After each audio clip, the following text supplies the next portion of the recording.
Why was everyone already laughing before she even stood up? The steel-toed boot struck concrete like gunfire, thud, thud, thud, echoing through the barracks at 4:30 a.m. Camp Pendleton didn't wake gently. It was ripped from sleep, the way soldiers are ripped from peace. "Get up, loser." Instructor Mason's voice split the dark like lightning. He kicked the lower bunk hard enough to rattle the frame. Paige Walker stirred under a thin government-tissued blanket, eyes heavy, body aching from another night on a lumpy mattress. She'd barely slept. Her hair clung to her face, damp from the coastal humidity, and her hands were still bruised from yesterday's drills. "I'm talking to you, tourist," Mason barked. The insult hung in the air, a name the other recruits had turned into a weapon. He yanked her blanket away, and cold air bit her skin. Nervous laughter rippled through the room, that cruel kind that spreads fast because no one wants to be the next target. Paige sat up slowly, avoiding eye contact, trying not to flinch. Then Tank Wagner climbed down from her bunk, 6 feet tall, 90 kilos of muscle and malice, the kind of recruit who lived for dominance. She towered over Paige with a smirk. "Why don't you go home to mommy, baby?" She shoved Paige hard. Paige stumbled backward, hit the concrete, and the barracks roared with laughter. But the sound died the moment Commander Hayes appeared in the doorway. Even silence stood at attention when he entered. He didn't need to raise his voice, his presence did it for him. Sharp uniform, sharper eyes, a face carved from something that didn't forgive easily. "Walker," his tone could have sliced through armor. "Today's combat evaluation day. Better prepare yourself for elimination." A smirk tugged at the corner of his mouth, not amusement, something darker. "In 15 minutes, he added, eyes narrowing, "everything ends for you." Paige just nodded. No words, just that blank, obedient mask. The cold morning wind stung her face as she limped out to the training ground. Her sweatpants, a thrift store pair with faded lettering, hung loose on her frame. Her sneakers were so worn the soles flapped like flags when she walked. 3 weeks ago, she'd arrived at Camp Pendleton with nothing but a battered suitcase and a quiet determination that no one here seemed to understand. The others noticed her silence and mistook it for weakness. They called her Goodwill Mouse. She called it survival. Lance Rivera, the golden boy of the recruits, laughed openly as she passed. "Hey, look," the charity case showed up. "Bet she got lost on her way to the homeless shelter." His followers snickered, eager to please. Paige kept walking. No reaction. Her eyes, calm and unreadable, flicked across the training ground, the walls, the ropes, the instructors, absorbing every detail like someone who'd been trained to notice everything. Only Sergeant Kim, clipboard in hand, saw it. The way she adjusted her stance. The way her weight shifted differently than the standard Marine posture. He frowned and made a note. Something about her didn't add up. "Today's drill is simple," Mason announced, packing like a wolf in a pen full of sheep.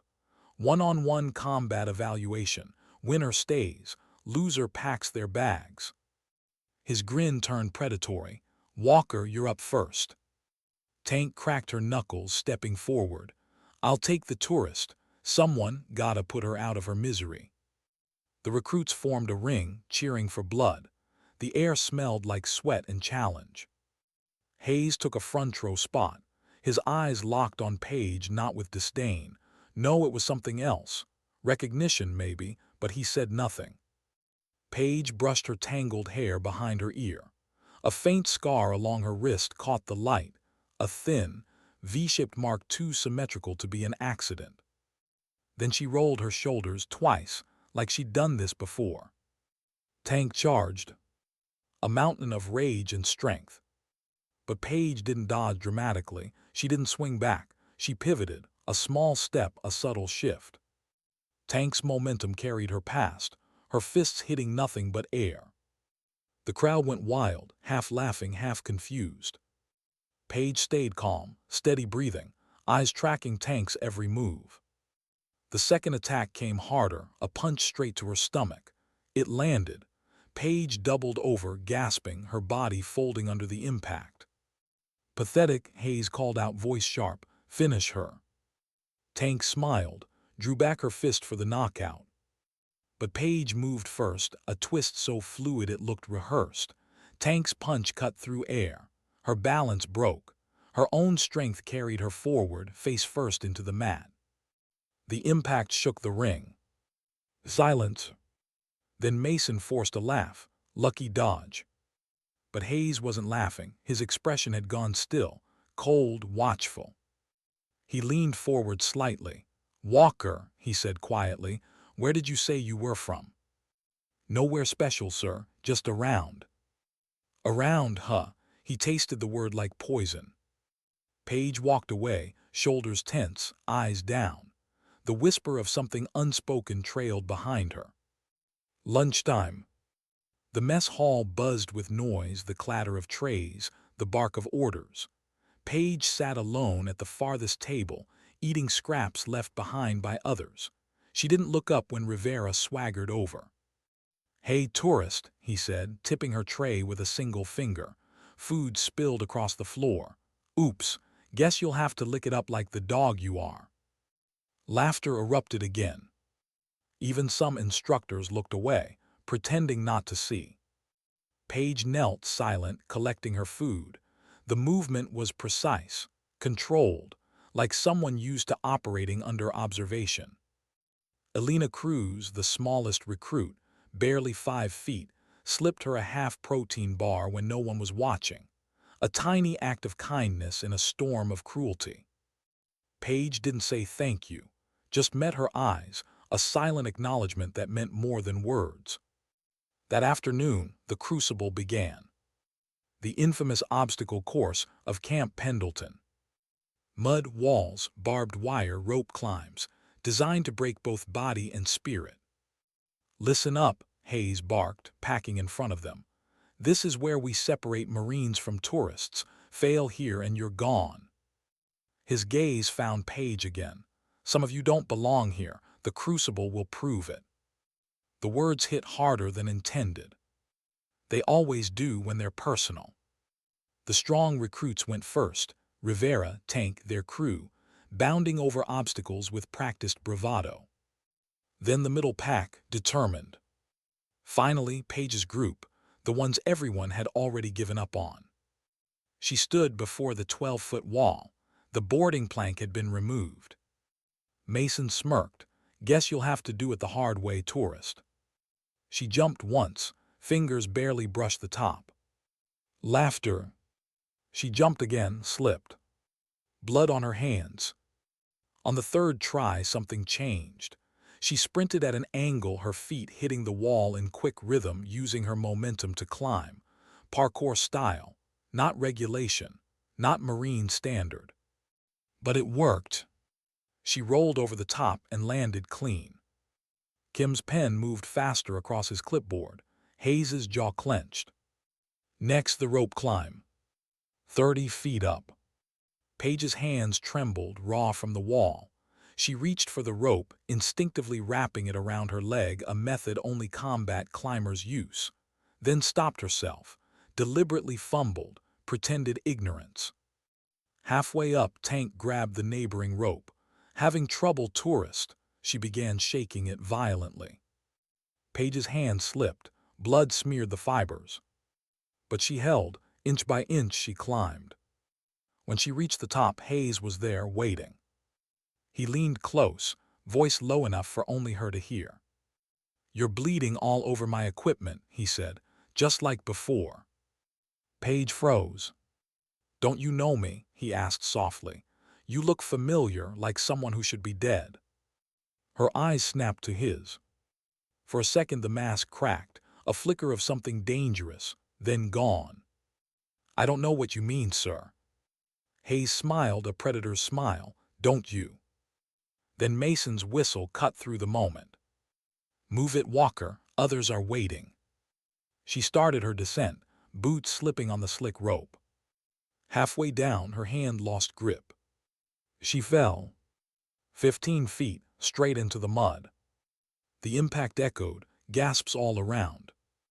Alina screamed, "Medic!" But Mason stepped in front of her. "She's fine, aren't you, tourist?" Paige didn't move. For a heartbeat too long, she looked broken. Then slowly, she pushed herself up, mud dripping from her face. Her arm hung limp, likely dislocated. Hayes watched, expression unreadable. "Medical discharge," he said coolly. "Say the word, Walker, and this all ends." Paige took her left arm in her right hand and popped the joint back into place with a sound that made recruits turn green. "I don't quit, sir." Her voice didn't shake. Hayes stared at her, something flickering behind his cold blue eyes. "By all means," he said quietly, "continue." She finished the course one-handed, crawled under barbed wire, climbed cargo nets with a broken arm, walked balance beams through sheer will. Every eye on her. Every whisper changing from mockery to disbelief. By sunset she was still standing, barely.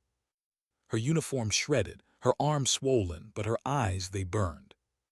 And somewhere deep inside Commander Hayes, that burn sparked an old fear. A memory he thought he'd buried. That night, long after lights out, Paige lay awake in her bunk. The pain in her shoulder pulsed with every heartbeat. Around her, recruits slept restless, uneasy.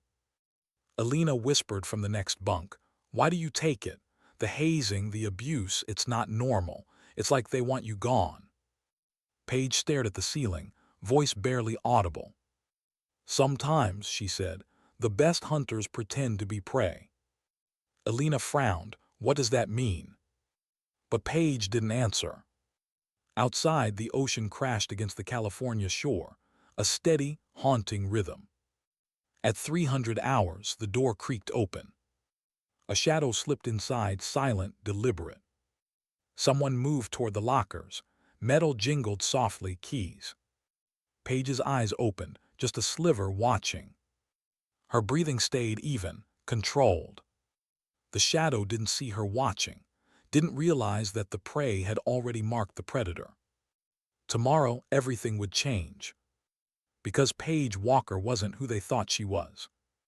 And Commander Hayes was about to remember why he should have killed the ghost the first time. Who sneaks into a barracks at 3 a.m. carrying keys. The sound was small, metal brushing metal, but in the silence it was thunder. Paige didn't move. Her body lay still, breathing measured, the rhythm of sleep.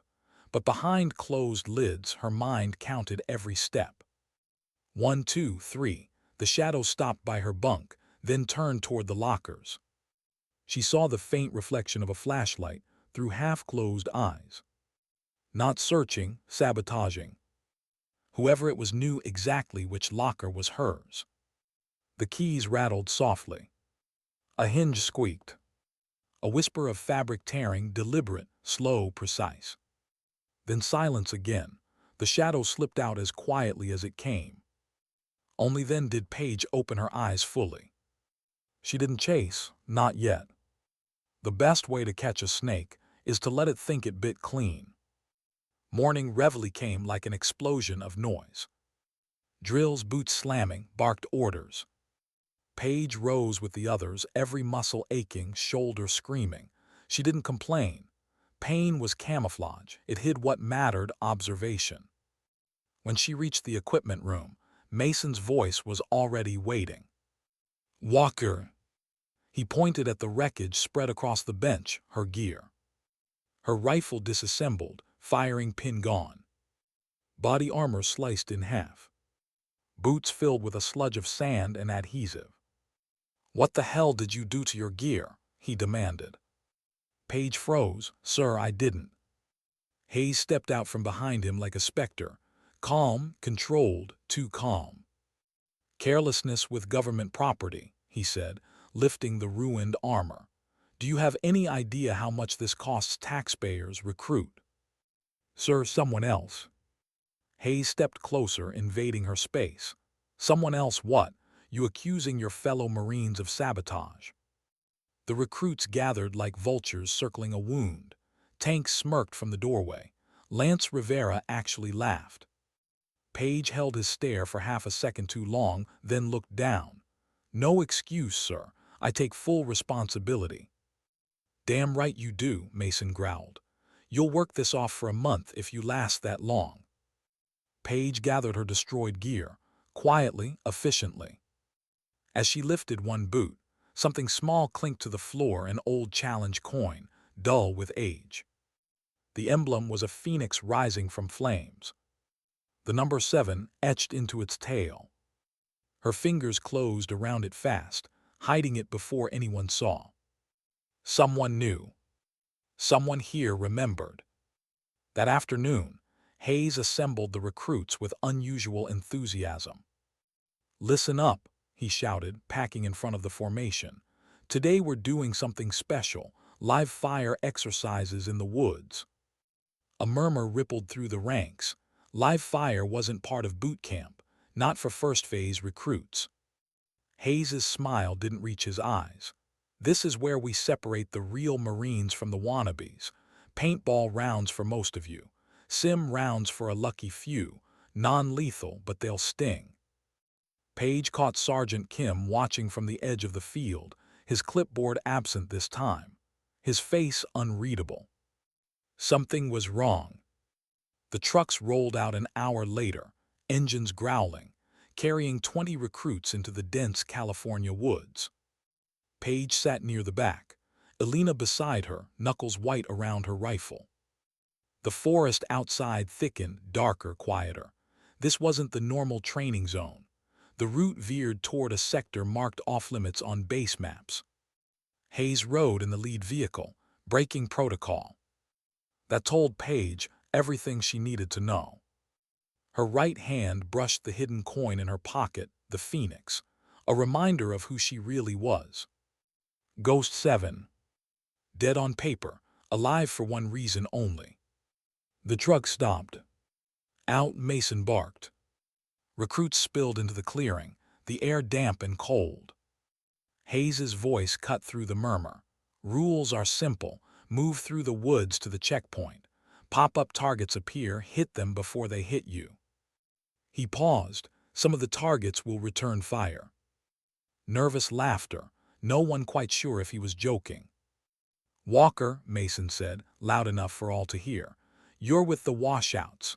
He gestured to the weakest recruits, 3 kids who still flinched when a rifle bolt slammed home. Elena immediately stepped forward. "Permission to join that team, sir." Mason frowned, volunteering to babysit. "Permission granted," Hayes said, his tone silky. "The tourist could use a friend." Page met Elena's eyes for half a beat. No words, but Elena saw something new there: command, confidence, and fear. They moved into the trees. Branches clawed at uniforms. The light dimmed to an uneasy green.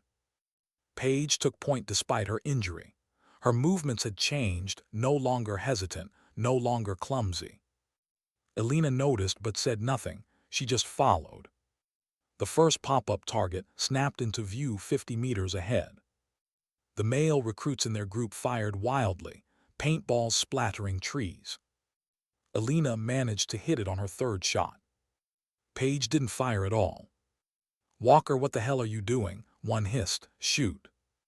But Page wasn't watching the target. She was listening. The forest had gone quiet. Too quiet. No birds, no insects, no distant bass sounds. Then a branch snapped, heavy, deliberate. Her head turned instantly toward the sound. Movement in the shadows, not recruits. Too coordinated, too careful. "Down," she whispered. "WH." "Down," she snapped. The first shot cracked through the air. Not paint, not sim. Live rounds. The tree beside Elena exploded into splinters. She dropped flat with a scream. Page was already moving, pushing the others behind a fallen log. Automatic bursts tore through the clearing. The ground kicked up around them. The panicked recruits screamed, returning wild paintball fire that spattered harmlessly against tree trunks. Page's voice cut through the chaos. sharp, commanding, the voice of someone who'd given orders before. Stay down, zigzag if you move, don't silhouette. Alina's heart hammered. What's happening? Paige's eyes were scanning, calculating angles, counting muzzle flashes. Ambush, 4 shooters, maybe 5. How do you know? Paige didn't answer. She already knew why. A radio crackled somewhere close, Hayes's voice cold and crisp. Confirm the target. I need visual confirmation before we finish this. Her stomach turned to ice. He wasn't talking about recruits. Target singular. Paige Walker. The final loose end from Operation Silent Thunder. Her mind flashed back, sand, heat, the roar of an explosion. 15 operators dead because their convoy route had been sold. By someone inside. By him. Now he was finishing the job. Another burst ripped through their position. A grenade launcher thumped. The explosion threw dirt and leaves skyward, deafening them. Move, Paige shouted, shoving Alina forward. Go to the ravine. What about you? Go. She popped up from cover, firing her paintball rifle in short, controlled bursts, not at targets but at muzzle flashes. The rhythm was professional, measured, suppressive. Her rounds didn't kill, but they bought seconds for the recruits to run. She sprinted after them, boots sliding on wet leaves, shoulder throbbing, lungs burning. Another shot cracked past her ear. She dove behind a tree. One of the hidden gunmen broke cover, trying to flank. She dropped low, rolled, came up fast, grabbed a fallen branch and swung it like a baton, catching him behind the knees. He went down hard. His rifle hit the ground beside her, not a training weapon. An M4 real, loaded. She grabbed it without hesitation. Ghost 7 engaging, she muttered, voice steady over the stolen radio. 3 years too late for a reunion, don't you think? The forest froze. Then Hayes's voice, higher now, strained. Impossible, Ghost 7 is dead. I confirmed it myself. Paige keyed the mic again. Did you, Derek, or did you just confirm you left me to die? The ambushers faltered, their precision unraveling. Paige used it, moving, firing controlled bursts. She wasn't fighting like a recruit anymore. She was fighting like the operative she'd been, Special Forces, Delta Force, the kind that doesn't exist on paper. She saw Alina and the others crawling toward the ravine, terrified but alive. 2 gunmen were closing in from their flank. Paige fired twice, controlled bursts. One hit a tree, the other forced them down. Stay behind the log, she shouted. You should have stayed dead, Hayes snarled over the radio. Do you know what you cost me? I know what my team's lives cost you, she hissed back. 15 million, blood money. You don't understand. No, Derek, she whispered. You never did. She shifted position again, moving through the underbrush like smoke, silent and lethal. For 10 minutes, the woods became a ghost war, unseen enemies firing at phantoms. Paige moved faster than they expected, turning their own formation against them. One by one, their angles collapsed, until there were too many. She ducked behind a log, magazine empty. 3 shooters closing in. End of the line. Then gunfire. Not hers. Precise, controlled. The 3 shooters fell before they could even react. From the tree line, Sergeant Kim emerged with a full tactical squad, armored, professional, eyes scanning. Military intelligence, everyone down. The chaos stopped. Paige lowered her rifle slowly, chest heaving. Kim's team moved in, weapons trained on the shadows. Commander Hayes, Kim called into the clearing. You are under arrest for treason, conspiracy, and the murder of 15 United States service members. From behind a tree, Hayes appeared, his perfect uniform now streaked with dirt. He tried to run. Paige stepped out in his path. He never stood a chance. She tackled him hard, driving him face first into the mud. "Hello, Commander," she said, breath ragged, pressing a knee into his back. "Miss me?" He twisted, eyes wide, and saw the tattoo on her torn shoulder. A phoenix rising from ashes, the number 7 burning inside it. "You're dead," he whispered, disbelief cracking his voice. "I saw the report." "Funny thing about reports," Paige said, tightening her grip. "Sometimes they're wrong."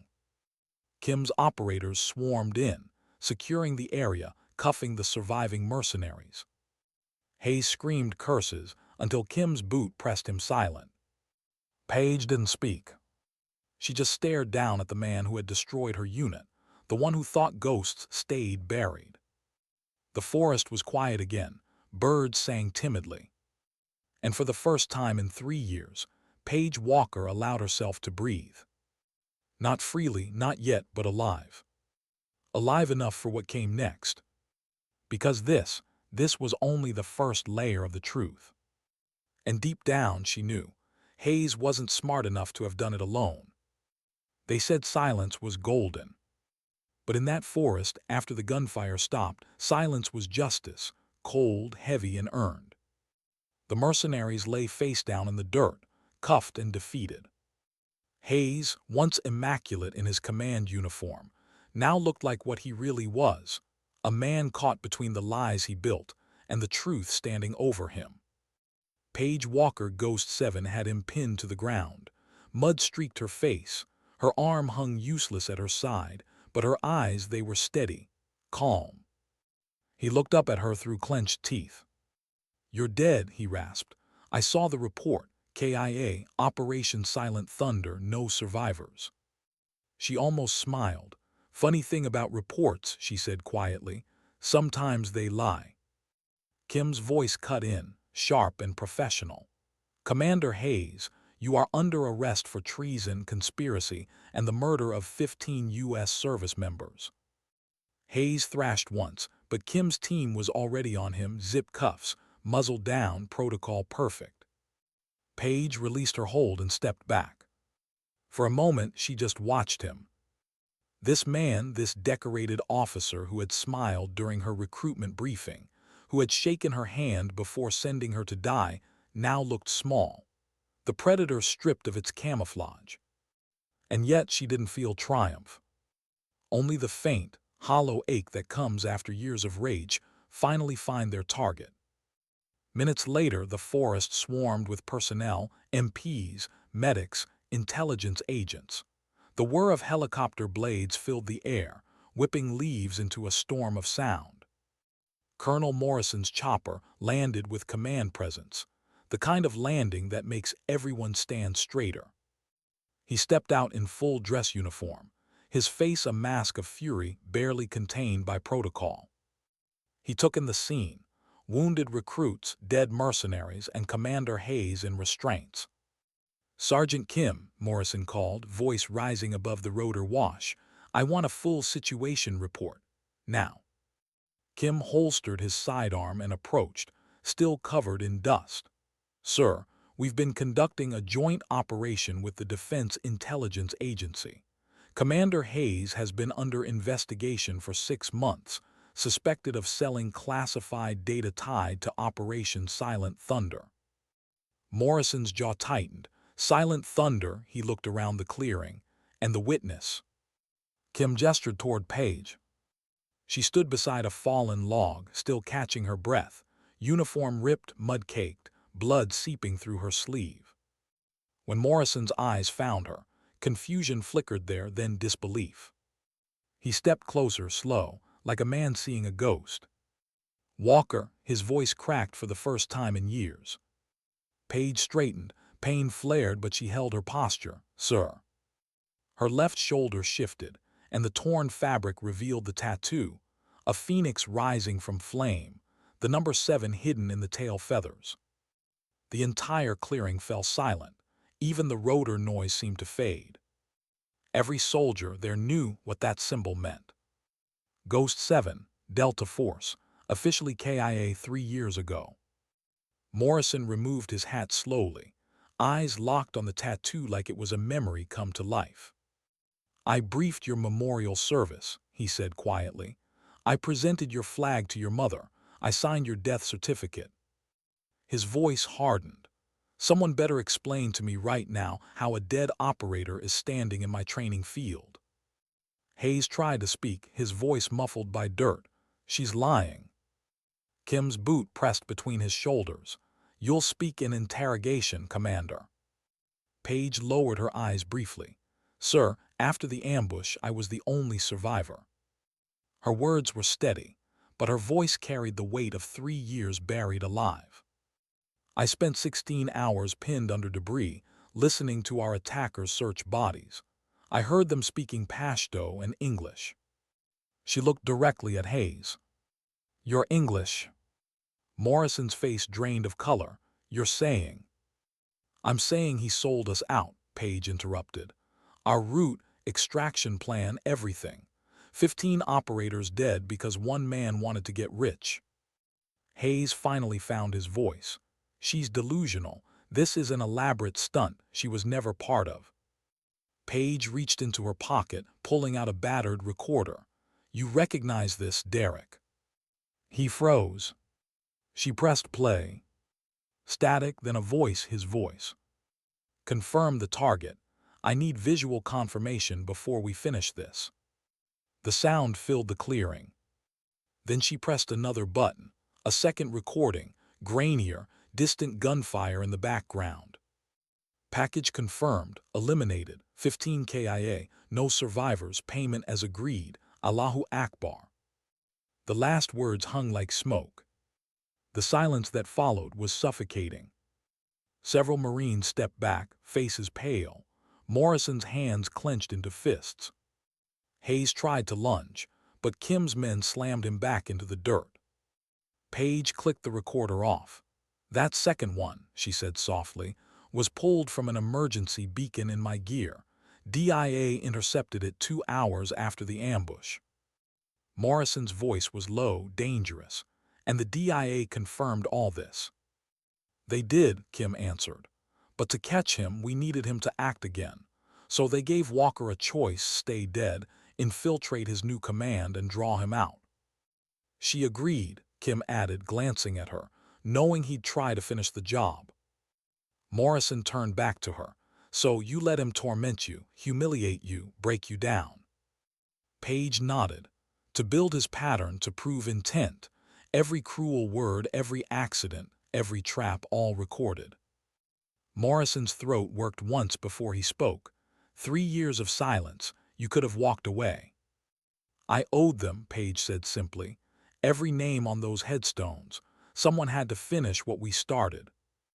Hayes spat mud and blood.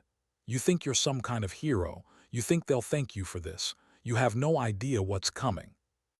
Paige stepped closer. You're right, Derek. I don't know what's coming, but I do know it won't be you giving the orders anymore. Her fist connected with his jaw before anyone could stop her.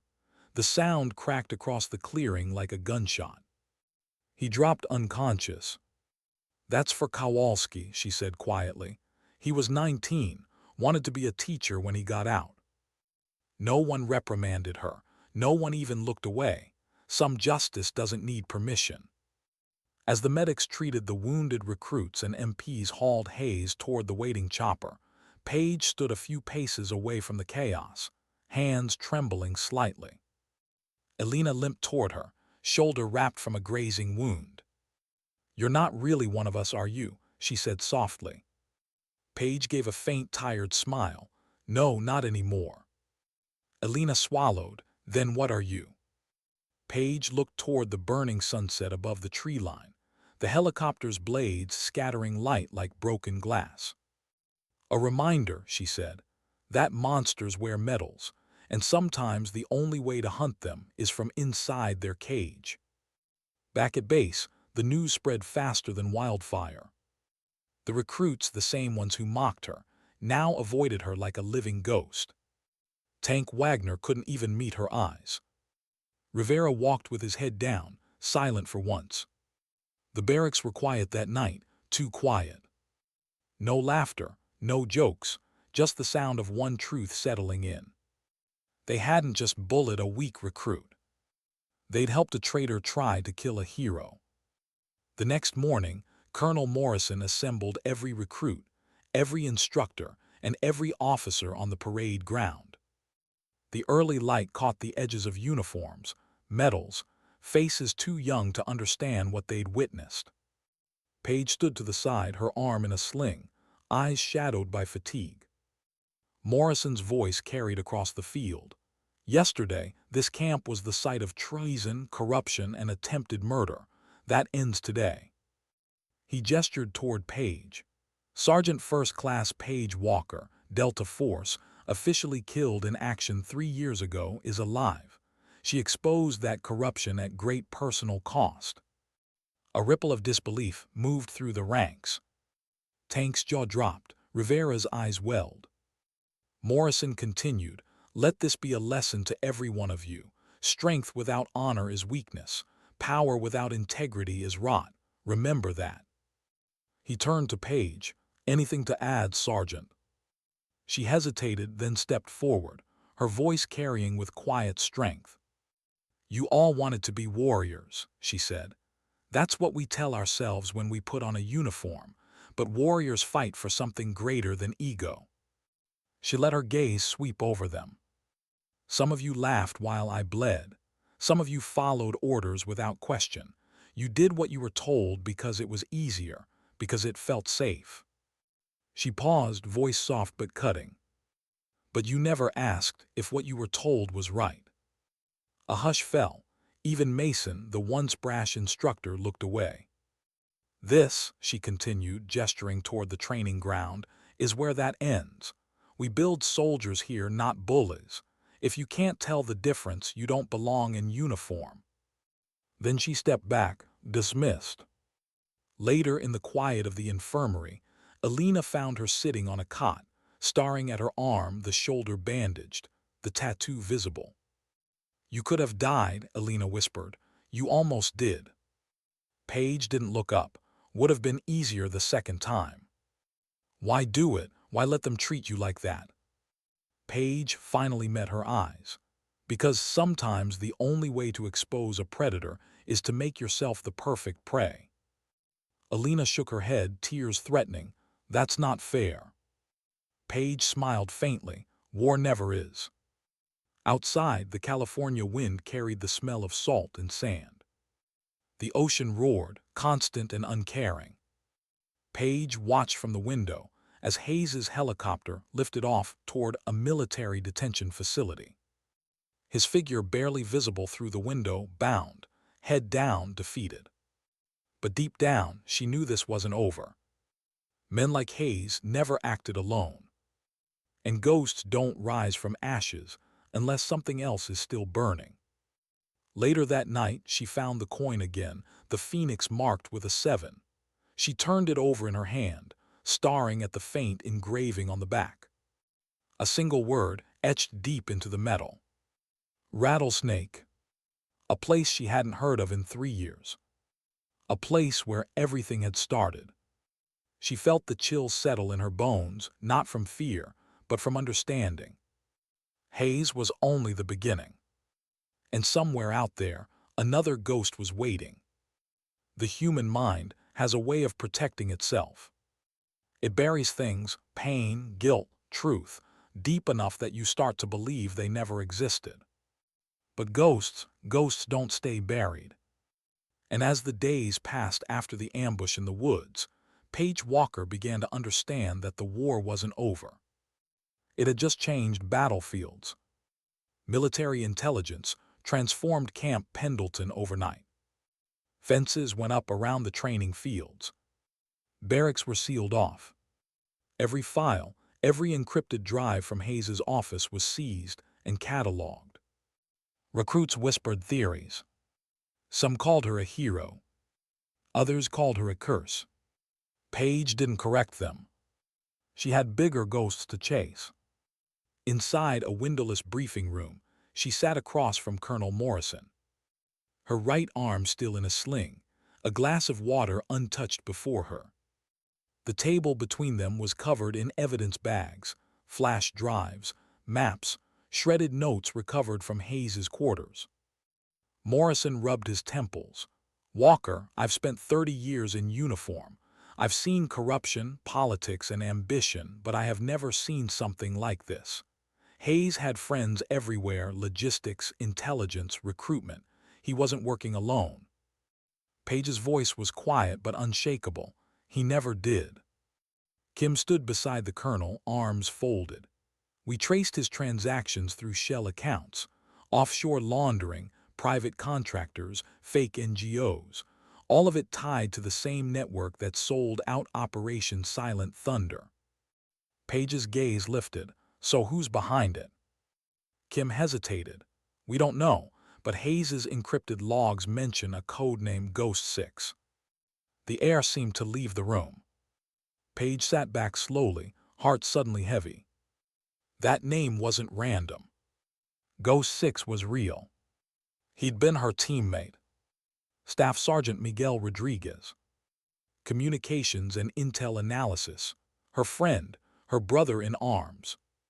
Killed in the first wave of the ambush. Or so she'd believed. Morrison leaned forward. You knew him. Page nodded once. We all did. Rodriguez handled all our transmissions. If Hayes needed someone to leak our movements without suspicion. Kim finished for her. He'd used the one man everyone trusted. Silence heavy. Sir, Page said finally, if Ghost 6 is alive, he's more dangerous than Hayes ever was. For days, she lived in interrogation rooms and debriefing sessions. DIA agents came in waves, sharp suits, cold questions, endless forms. They wanted details. How she survived the ambush. How she tracked Hayes. Every conversation, every bruise. She answered everything, calm, controlled. But what she didn't tell them, what she couldn't, was that she still heard the echoes of that day. The explosion. The screams. Her team's voices fading one by one over the radio. And through it all, one faint message she could never forget. Stay down, Ghost 7, we'll finish this. At the time, she'd thought it was Rodriguez, a dying reassurance. Now she wasn't so sure. That night, she stood alone on the tarmac, outside the intelligence compound. The ocean wind cut sharp, carrying salt and the low hum of distant aircraft. Kim approached quietly, holding a sealed envelope. This came from DIA headquarters, he said, recovered from Hayes's desk, hidden compartment double-locked. Page took it. The handwriting on the front was neat, almost elegant. To Ghost 7. Her throat tightened. She opened it carefully. Inside, a single sheet of paper and a photograph. The photo showed Hayes standing beside another man. Civilian clothes, same desert tan complexion, familiar stance. Rodriguez. Her hands trembled. But it wasn't the image that made her knees go weak. It was the details in the background, a calendar with a visible date 2 months after Rodriguez's supposed death. A local newspaper headline, Kandahar airstrip reopens after rebel attack. Dated even later. He was alive. And the letter. 7, if you're reading this, it means Hayes failed. You always were too stubborn to die properly. The game isn't over. The phoenix isn't the only bird that rises from ashes. When you're ready to know the truth, you'll find me where it all began. 6. The page fluttered in her shaking hand. Rodriguez, her teammate, her friend. Alive. And taunting her. Kim read the message over her shoulder, voice low. He's alive, that can't be. His DNA matched his body. DNA can be faked, Page said, especially if you have inside help. Hayes had connections. If 6 wanted out, he could have staged it. Kim's brow furrowed. Then this isn't over, he's luring you. Of course he is, she said, folding the letter. And he's using our past as bait. Kim looked at her steady. Where did it all begin, Page? She stared into the horizon, where the sun bled into the Pacific. Forward Operating Base Rattlesnake, Kandahar Province.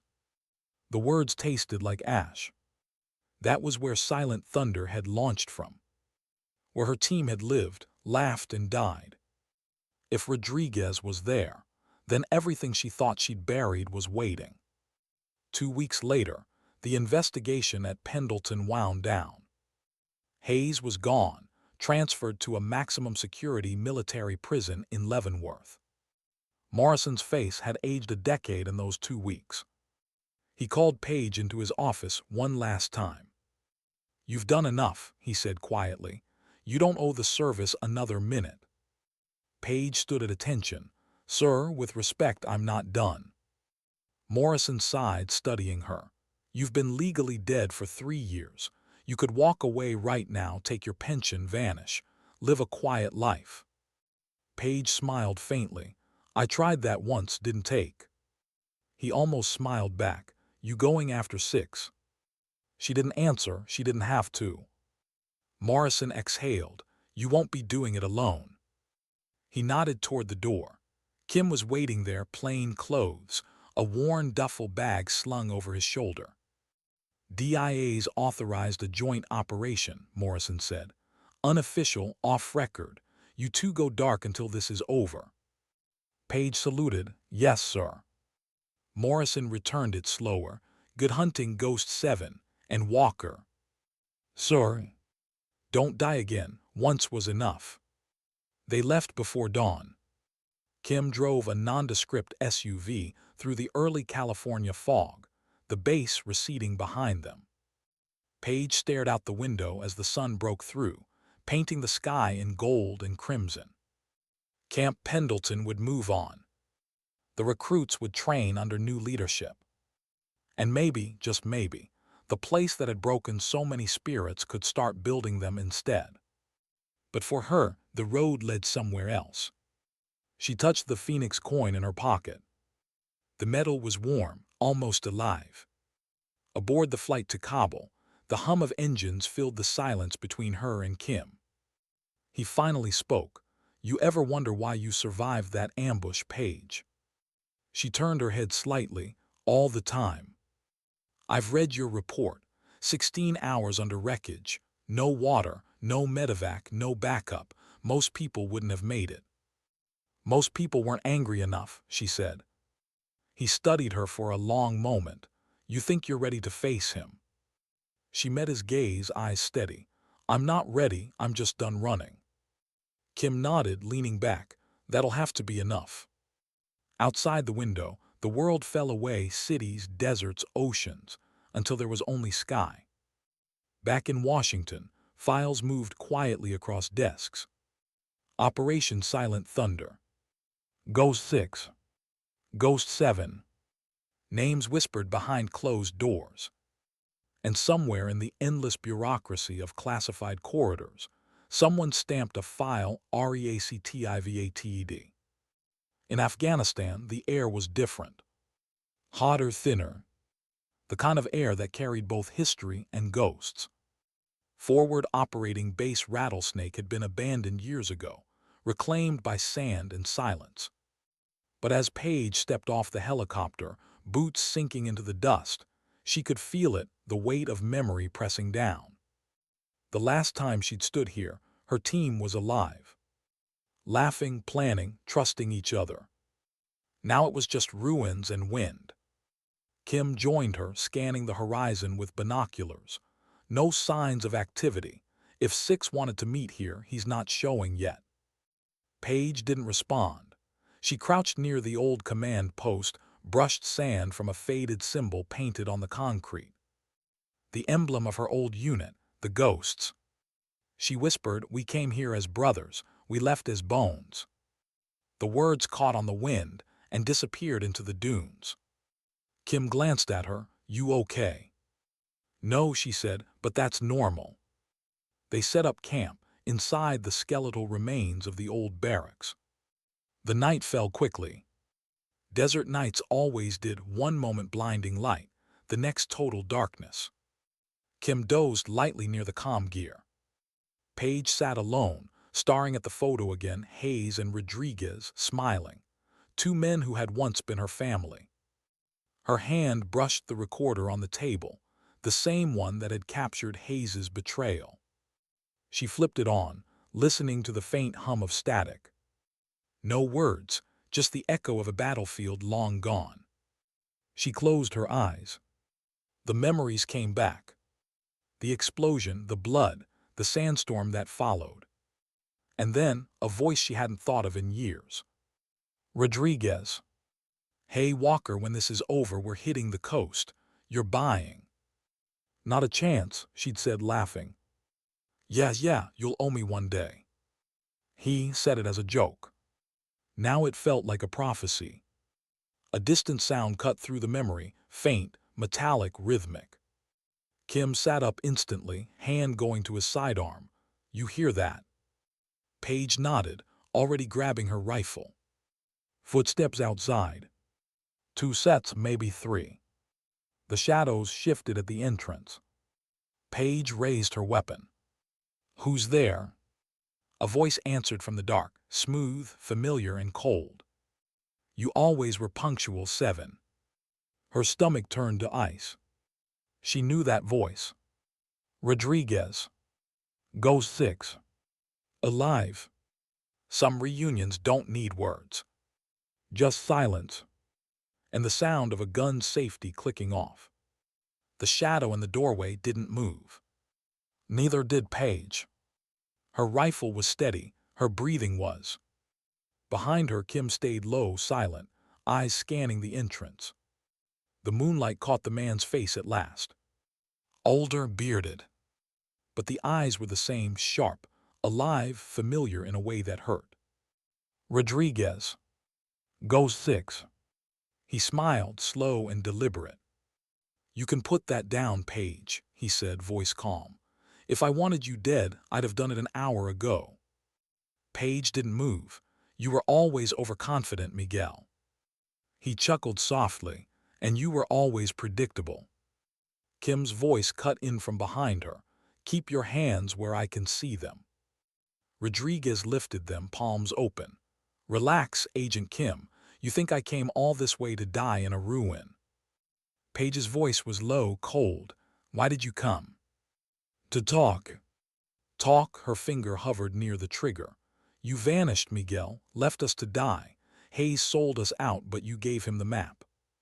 He tilted his head as if her anger amused him. You think it's that simple? Paige stepped closer, gun unwavering. I know it is. I saw your signature on the comms log. Rodriguez's smile faded. Then you didn't look close enough. For a long moment, the 3 of them stood frozen, guns, ghosts, and truth between them.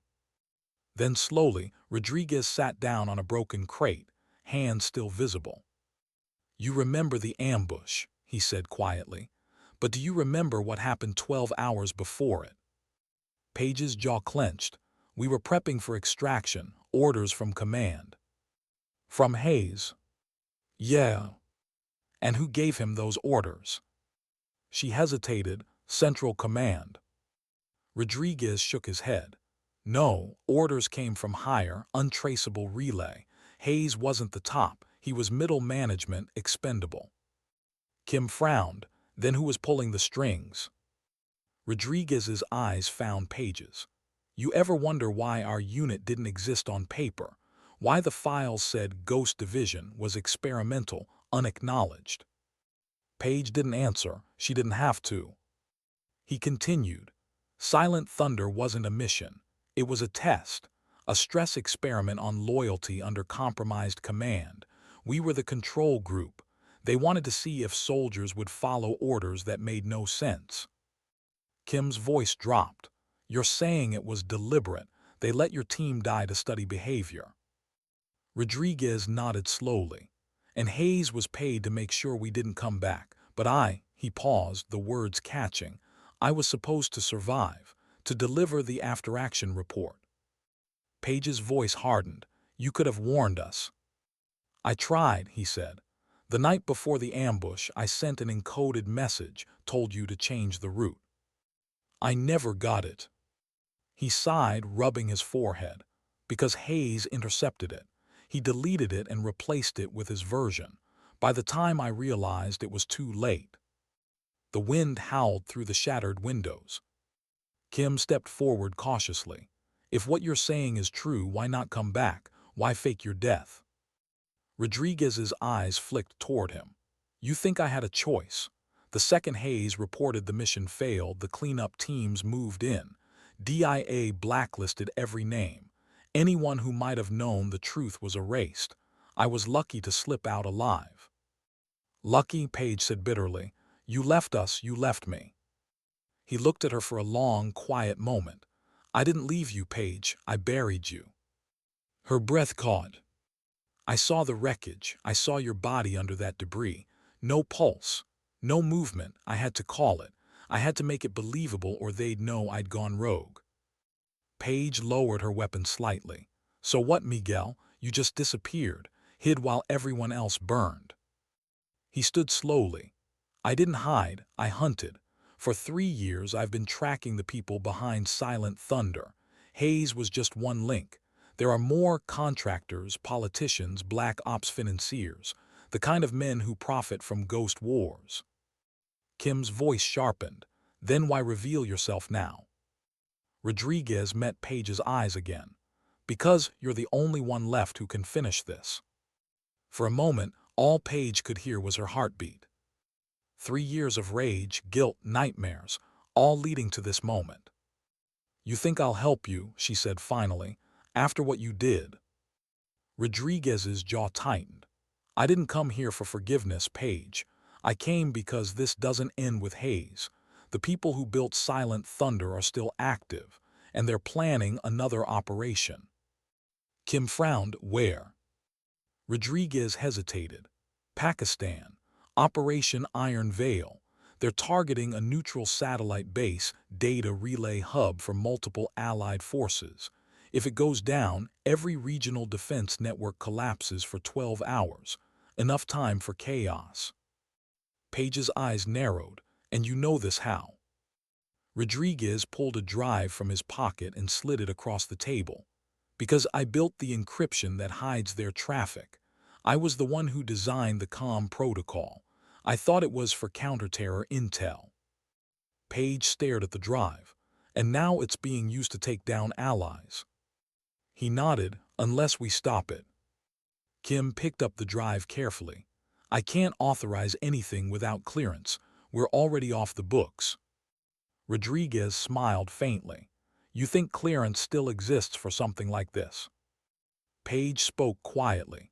If what he's saying is real, it won't matter who signs the paper. Someone has to stop it. Kim looked between them, conflicted.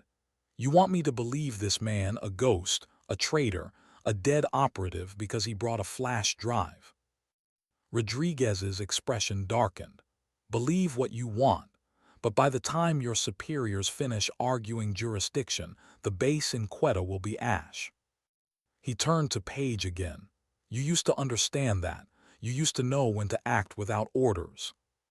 Her voice was cold. That was before I learned what blind obedience costs. The tension thickened. Then Paige took a slow breath and lowered her weapon completely. If this is a trap, she said, you die first. Rodriguez gave a small, tired smile. Fair. Kim sighed. God help me, I'm going to regret this. He pocketed the drive. We'll verify the data. If it checks out, we move. Rodriguez nodded. You'll need access to a DIA satellite uplink. Closest one's in Bagram. I can get you in. Paige stepped closer, her voice barely above a whisper. You lied once, Miguel. You get one chance to prove this isn't another.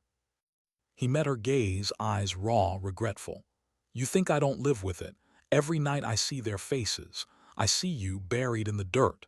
You think that goes away? Her voice cracked for the first time. No, it doesn't. Silence followed. The kind of silence where forgiveness wasn't spoken, just suspended, waiting for time to decide if it ever would be. They moved out before dawn. The desert was still and endless, shadows stretching across cracked earth. Kim drove while Paige kept eyes on the horizon. Rodriguez sat in the back, head down, the weight of years pressing heavy on his shoulders. None of them spoke. Some truths didn't need conversation. They just burned quietly between people who survived the same hell. At the airfield, a single C-130 waited under dim lights. Rodriguez handed a folded map to Kim, coordinates to a safe house outside Bagram. One of my old contacts runs it. He owes me. Kim eyed him, and if it's a trap? Rodriguez shrugged. Then you get to say you were right. Page smirked faintly, comforting. They boarded in silence. As the plane lifted into the dark, Page looked out the small window. Below, the desert stretched endless, a vast graveyard of wars that never ended, just changed names. She whispered to herself, barely audible under the roar of the engines. Sometimes ghosts don't haunt you. Sometimes they guide you back to the fire. Rodriguez looked up from across the aisle. You say something. She shook her head. Nothing. But inside, something was shifting, not forgiveness, not trust, but the faintest spark of purpose. For the first time since her team's deaths, she wasn't running from the past. She was walking straight into it. When they landed, dawn was breaking over the Hindu Kush. Golden light spilling over the peaks. A beauty only those who'd survived war could recognize, fragile, temporary, precious. They stepped onto the tarmac. Rodriguez adjusted his gear, scanning the mountains. Welcome back to the sandbox, Ghost 7. Page adjusted her rifle, eyes on the horizon. Let's finish what they started. Some missions begin with noise, engines, orders, adrenaline. Others start in silence. The kind of silence that knows it's about to be broken. The mountains around Bagram glowed faintly under dawn light, a thin mist curling along the ridges. The world looked peaceful, and that Page thought was always a lie. They moved in low and fast, three shadows against an endless backdrop of rock and sky. Rodriguez led the way, dressed in local gear that made him look half civilian, half myth. Kim carried a secure pack with comms and intercept equipment. Page carried the rifle, her old weapon rebuilt piece by piece after the ambush. The mission was simple on paper. Reach the DIA satellite uplink hub. Verify the data Rodriguez had brought. Confirm whether Operation Iron Veil was real. But simplicity never survived first contact with truth. They reached a ridge overlooking the compound by mid-morning. The base was what Page remembered. New towers, new fences. Too many guards for a decommissioned uplink site. Kim adjusted his scope. They've doubled the security perimeter. That's not standard protocol. Rodriguez nodded. They're hiding something. Page said nothing. Her eyes scanned the movement patterns, precise, rehearsed, almost robotic. These aren't regulars, she murmured. Private contractors, no insignia, mixed gear loadouts.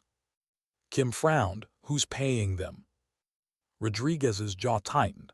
The same people who paid Hayes. They made camp in a small ravine just below the ridge. Rodriguez unrolled satellite imagery, while Kim booted up the comms unit. Page crouched beside them, tracing routes with her finger. There's a blind spot between towers 3 and 4. If we move during the generator cycle, thermal coverage drops for 90 seconds. Kim looked impressed. You memorized the shift pattern. I used to train people who designed them, she said simply. Rodriguez gave a faint smirk. She still got it. Page didn't look up. Don't try nostalgia, Miguel. You lost that privilege 3 years ago. The smirk faded. Fair. They moved after sunset. The air turned cold and sharp, the moon hidden behind a curtain of thin clouds. Page led this time, her movements clean, economical, silent. Every step calculated, every breath measured. The fence loomed ahead, electric hum barely audible. Rodriguez pulled a compact disruptor from his pack. 30 seconds of dead current. After that, we're fried. Page nodded. On your go. He activated it, a faint shimmer in the air as voltage bled out. They slipped through the gap like smoke. Inside the compound, the silence was almost eerie. No chatter, no movement, just the low thrum of machines.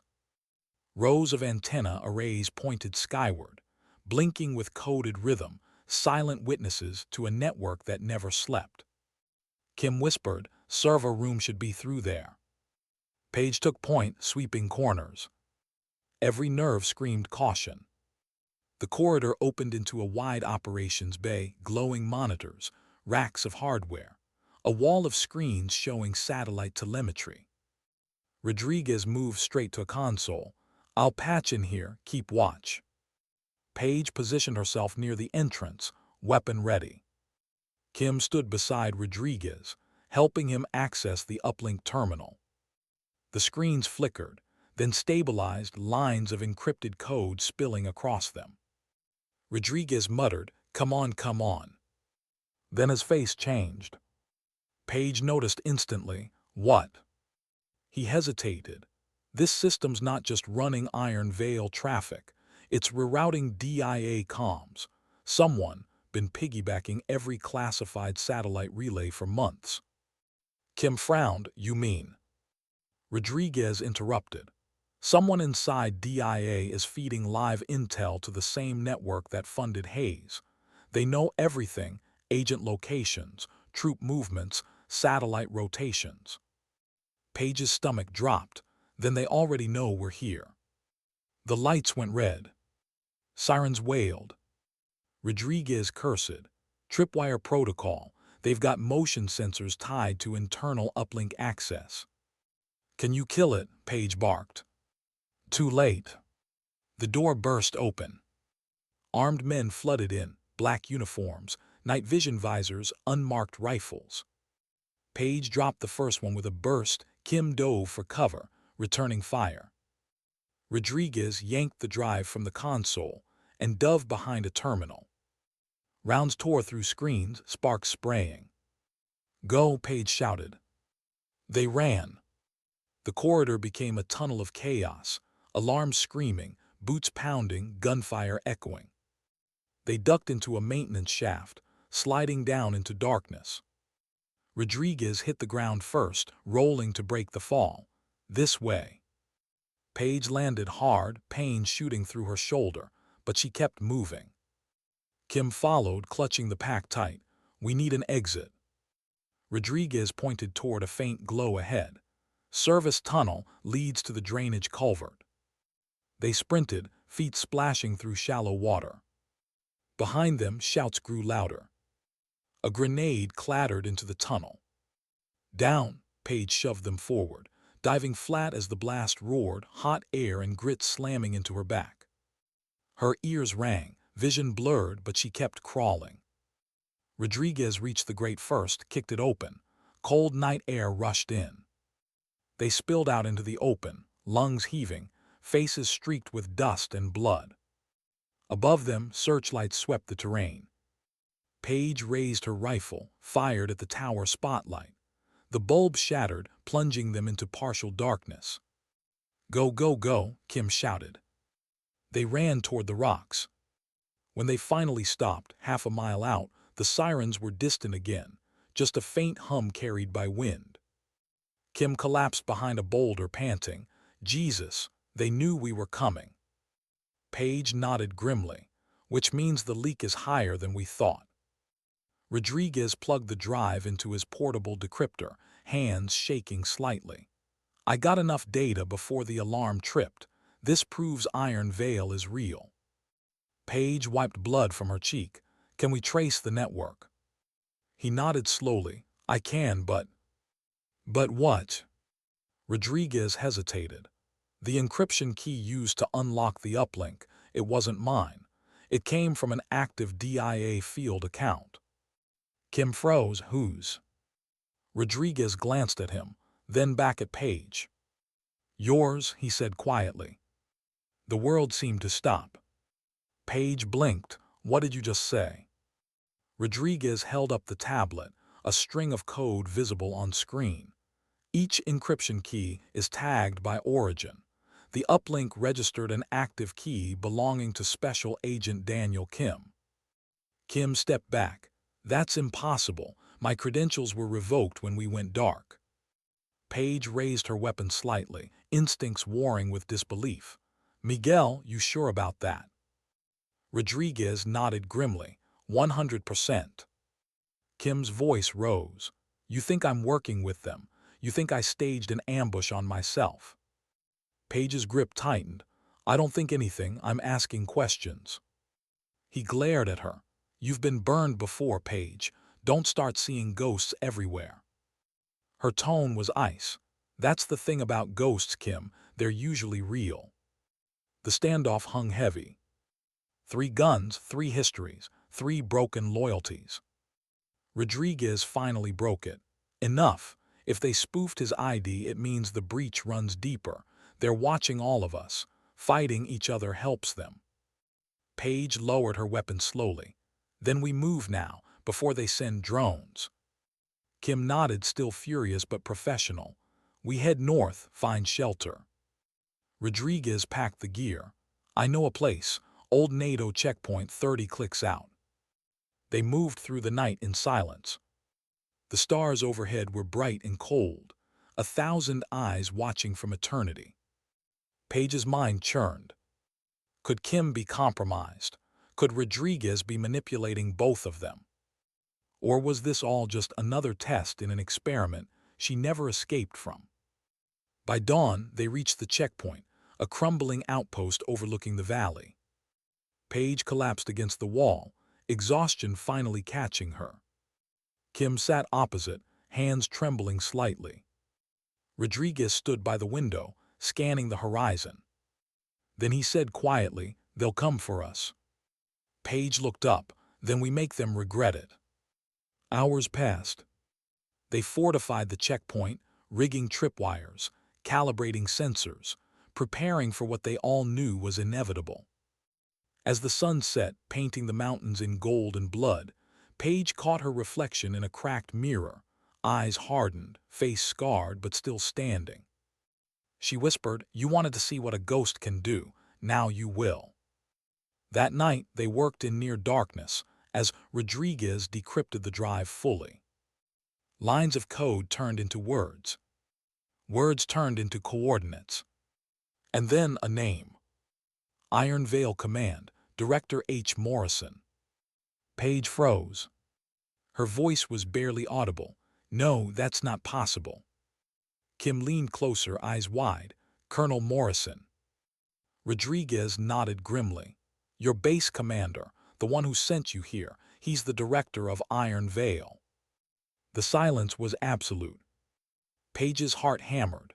Morrison, the man who'd comforted her mother, who'd saluted her resurrection, who'd told her not to die again.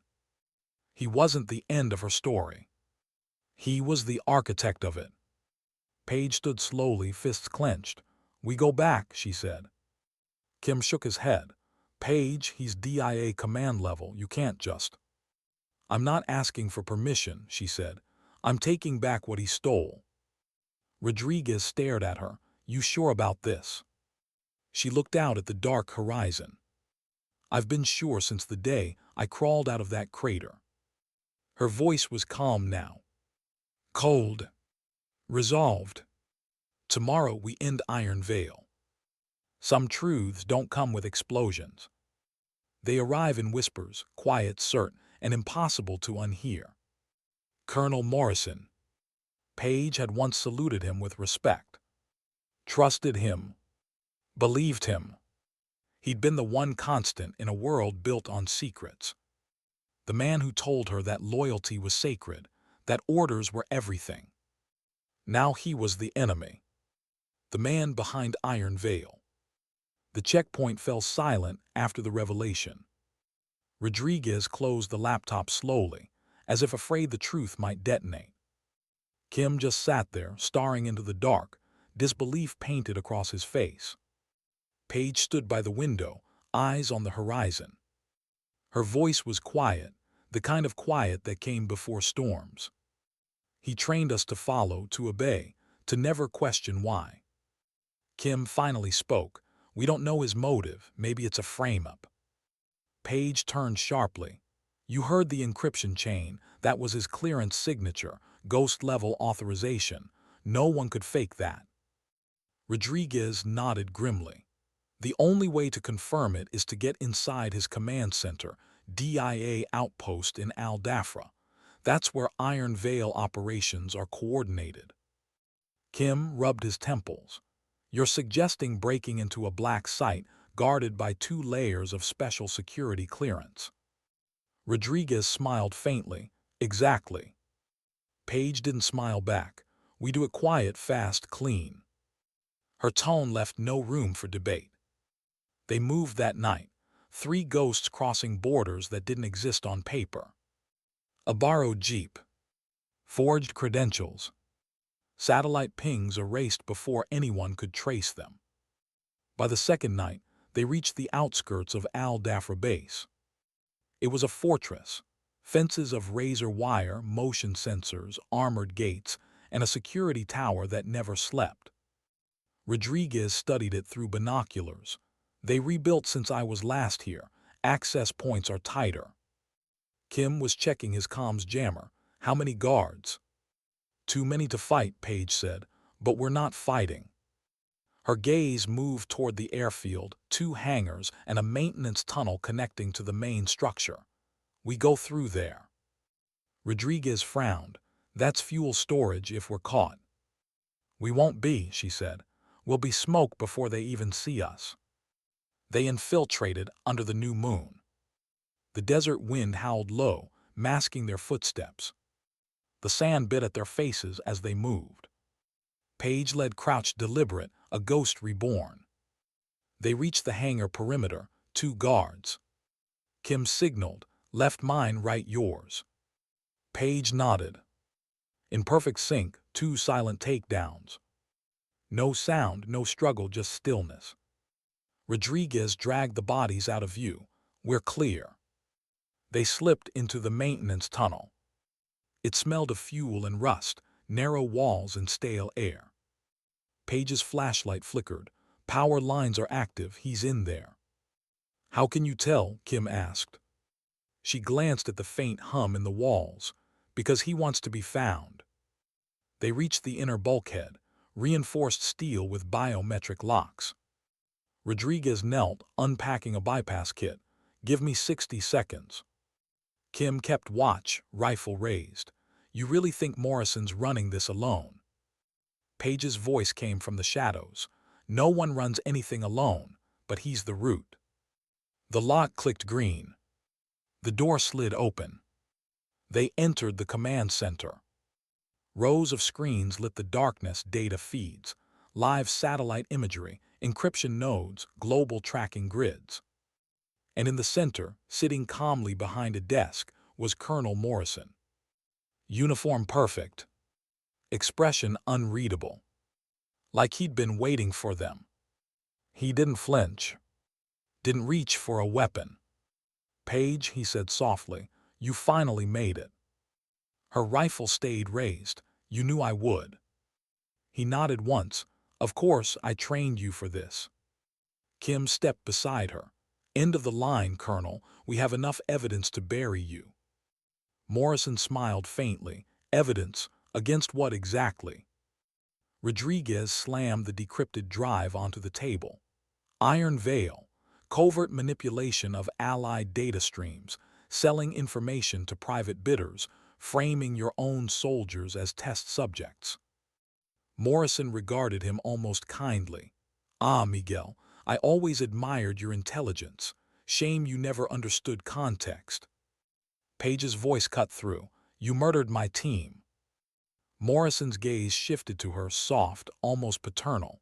No, Page, I created your team. What happened at Silent Thunder wasn't murder, it was evolution. Her jaw clenched. You call betrayal evolution. I call it adaptation. He stood slowly, hands behind his back.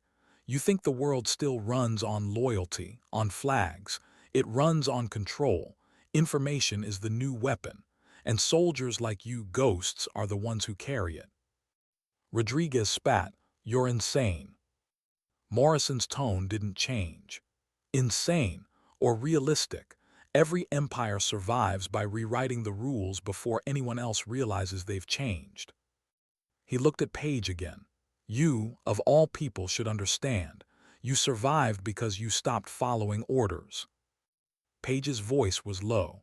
You turned us into targets. You sold out your own men. He nodded slowly. Yes, because they were willing to die for a flag. I needed people willing to live for the truth. Her hand tightened on her rifle. You think this is truth? Morrison's smile faded. Truth is what survives, Sergeant. Kim's voice was steel. You're under arrest. Morrison's gaze moved to him, calm as ever. No, Agent, you're out of your jurisdiction. Rodriguez took a step forward. You're done, old man. Morrison looked past him to Paige. If you really believe that, Paige, pull the trigger. End it. The room went still. Her rifle never wavered, but her hands trembled. You think I won't, she said. He stepped closer, unafraid. You can't, because deep down you know I was right about one thing. She said nothing. Morrison's voice softened. You came back to life for revenge, but revenge doesn't build anything. It just feeds the fire until there's nothing left.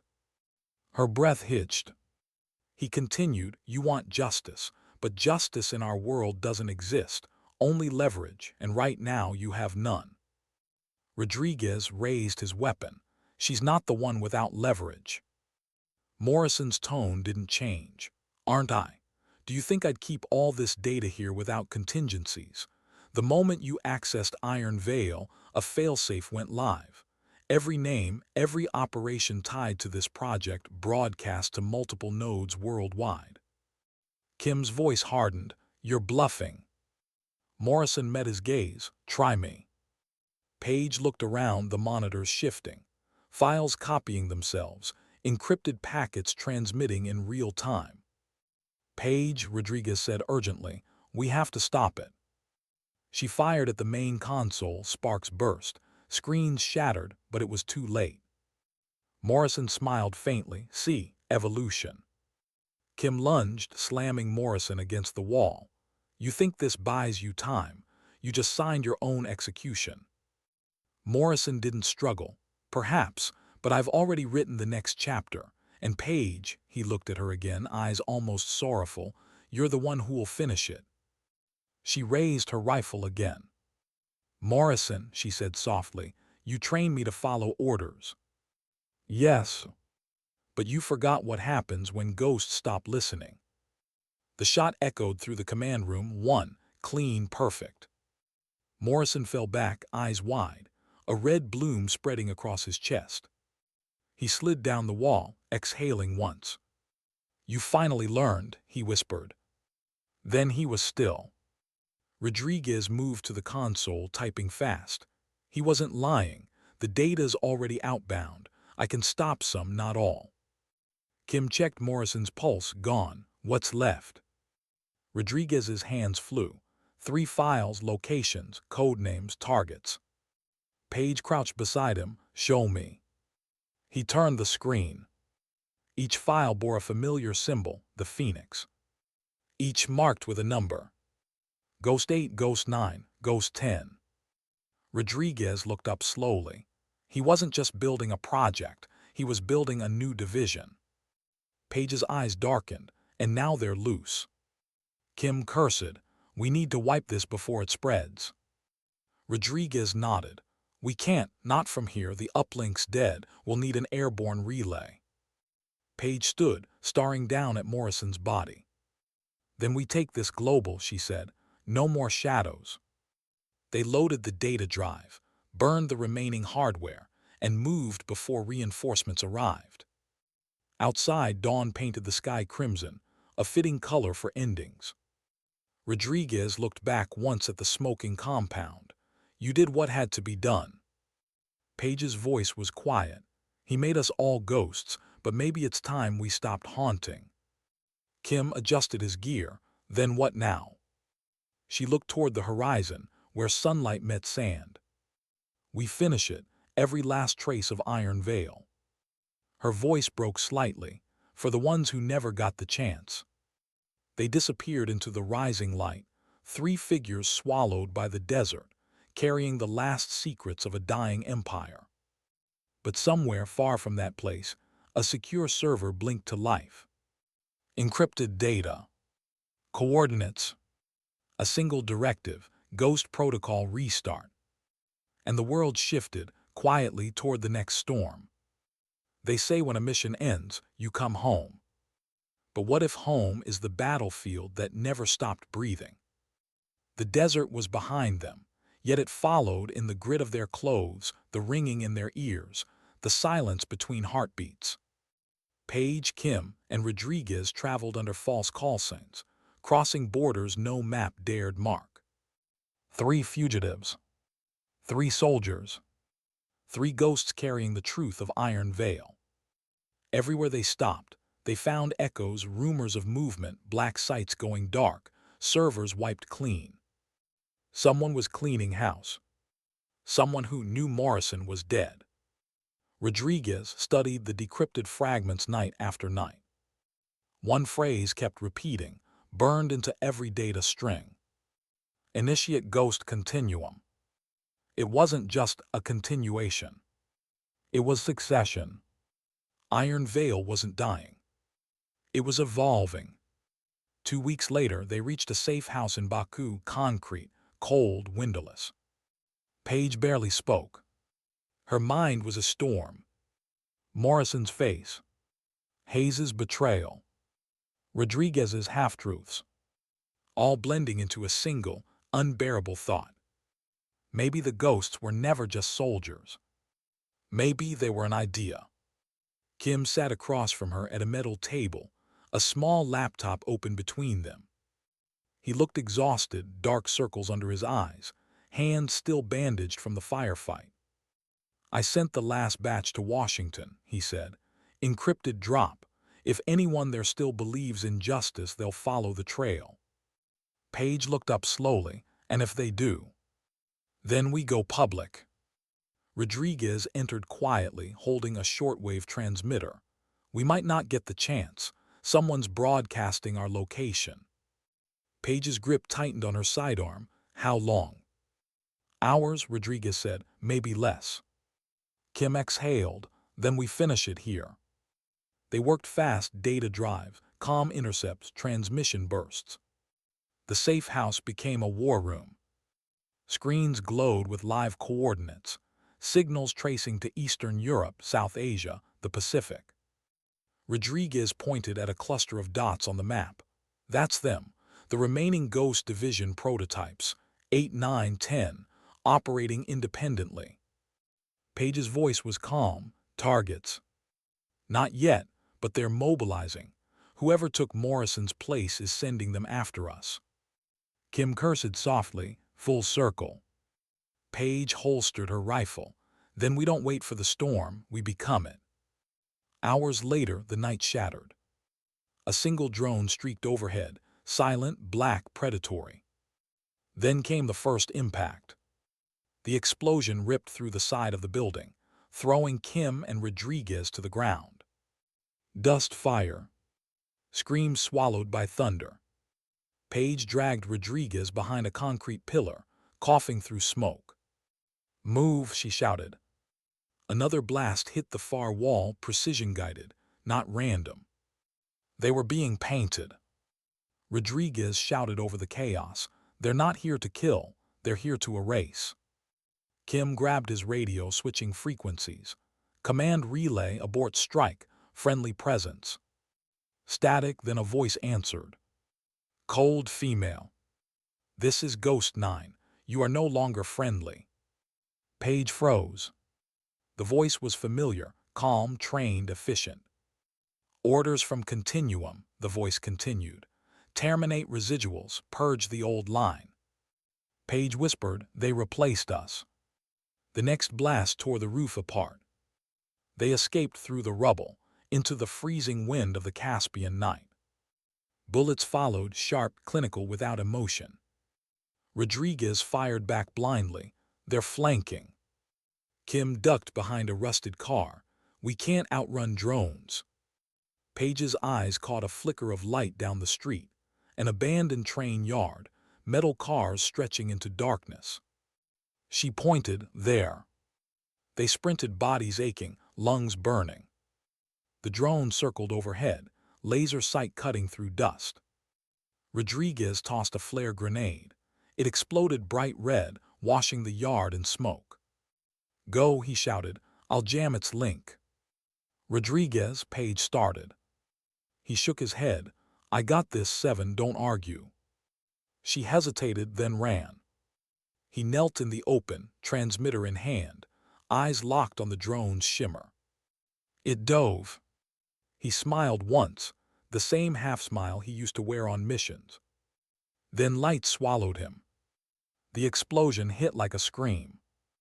Paige stumbled as the shockwave slammed her back. Kim caught her, pulling her behind a railcar. She turned, searching through the fire. "Miguel." "Nothing. Just smoke. And silence." She wanted to move, to run to him, but Kim grabbed her arm. "He's gone, Paige, he's gone." Her chest heaved, tears mixed with dust and blood. For a second, she saw the past again, her team in Kandahar, laughing around a campfire. The same sound that now existed only in memory. "Not again," she whispered. Kim's voice broke. "We can't save him, but we can finish it." She nodded once, numb but steady. "Then we finish it." They reached the control shack at the far end of the yard, half collapsed, but intact enough to power up a transmitter. Kim plugged in the last encrypted drive. "If we beam this through the comm satellite, it'll go to every intelligence outlet on the grid." Paige loaded a magazine. "Then do it." He typed fast, sweat streaking his face. "Signal strength low. I'll have to boost it manually." Paige moved to the door, covering the entrance. Outside, shadows flickered. The new ghosts were closing in. The radio cracked. "This is Ghost 9. You're surrounded. Surrender and you'll be spared." Paige's jaw tightened. Spared from what? The truth. From irrelevance.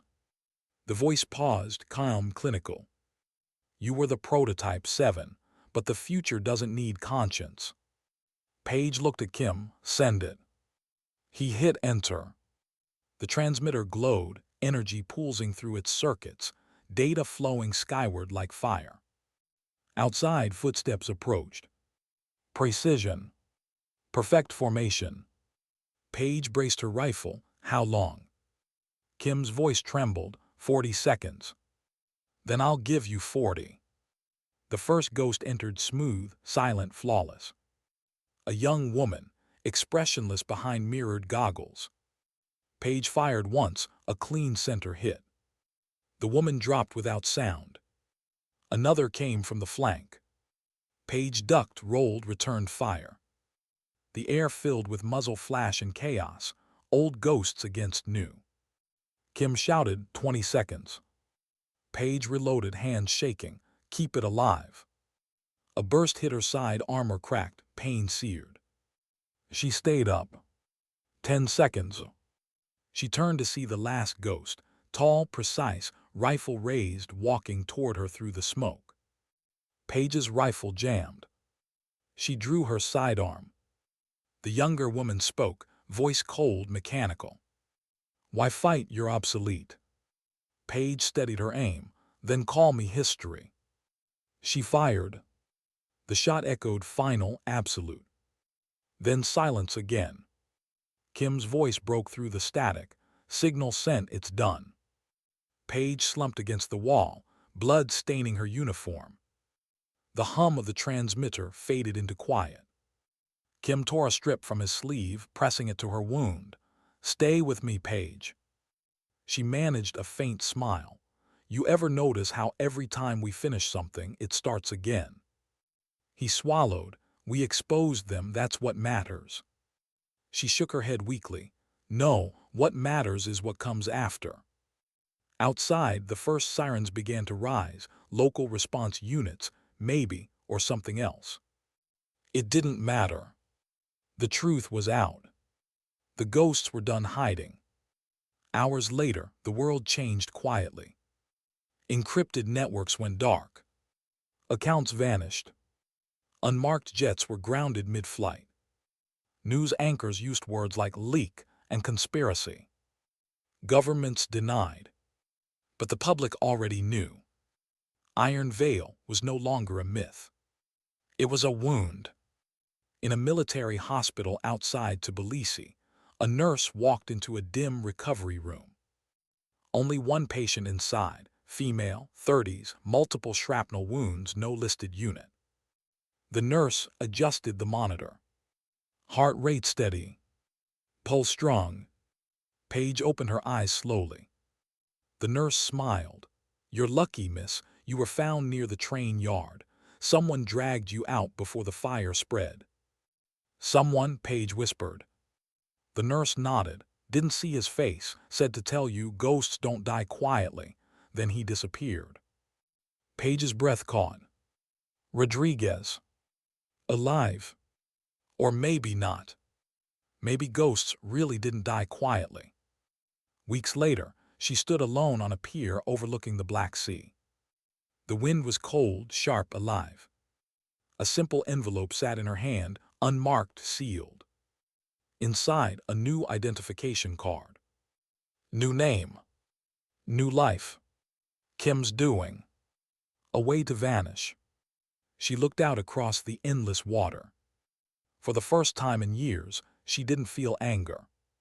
Just clarity. The world would keep building its secrets. Keep replacing old ghosts with new ones. But somewhere, someone had to remember why the first ones rose at all. She took the phoenix coin from her pocket, scarred, scorched, eternal, and dropped it into the sea.